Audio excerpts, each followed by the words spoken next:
সুস্বাগতম বন্ধুরা। আজকের ভিডিওতে আমরা কথা বলবো ক্যালাড্রিল স্কিন অ্যালার্জি এক্সপার্ট লোশন নিয়ে। ত্বকের চুলকানি, র্যাশ, অ্যালার্জি বা মশার কামড়ে খুব দ্রুত আরাম দেয় এমন একটি জনপ্রিয় লোশন। চলুন জেনে নেই এর উপকার, ব্যবহার এবং পার্শ্ব প্রতিক্রিয়া।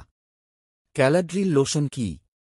এটি একটি ত্বক প্রশমিত করার সমাধান যা চুলকানি, র্যাশ, সানবার্ন, হিট র্যাশ, ঘামাচি এবং স্কিন অ্যালার্জি কমাতে সাহায্য করে।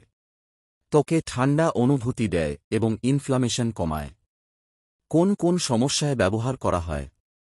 স্কিন অ্যালার্জি, চুলকানি, র্যাশ, মশা বা পোকামাকড় কামড়, সানবার্ন, ঘামাচি, লালচে ভাব ও জ্বালা।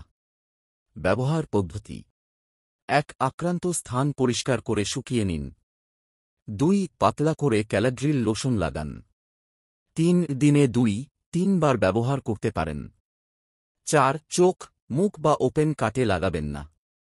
উপকারিতা: ত্বকের চুলকানি দ্রুত কমায়, ত্বকের জ্বালা ও লালভাব কমায়, মশার কামড়ে দ্রুত আরাম দেয়, অ্যালার্জির ফুসকুড়ি শান্ত করে, হিট র্যাশ বা ঘামাচিতে খুবই কার্যকর। সাইড এফেক্টস: কিছু ক্ষেত্রে হতে পারে ত্বক শুষ্ক হয়ে যাওয়া, সামান্য জ্বালা, অ্যালার্জিক রিঅ্যাকশন, ত্বক খসখসে হওয়া। এগুলোর মধ্যে কোনোটি বেশি হলে ব্যবহার বন্ধ করুন। কারা ব্যবহার করবেন না? ২ বছরের নিচে শিশু, ত্বক বেশি সেনসিটিভ হলে, ওপেন কাট বা গভীর ক্ষতে, যাদের উপাদানে অ্যালার্জি আছে। তো বন্ধুরা, এটাই ছিল ক্যালাড্রিল লোশন নিয়ে সম্পূর্ণ রিভিউ। যদি ভিডিওটি ভালো লাগে, লাইক, শেয়ার, সাবস্ক্রাইব করতে ভুলবেন না। ধন্যবাদ।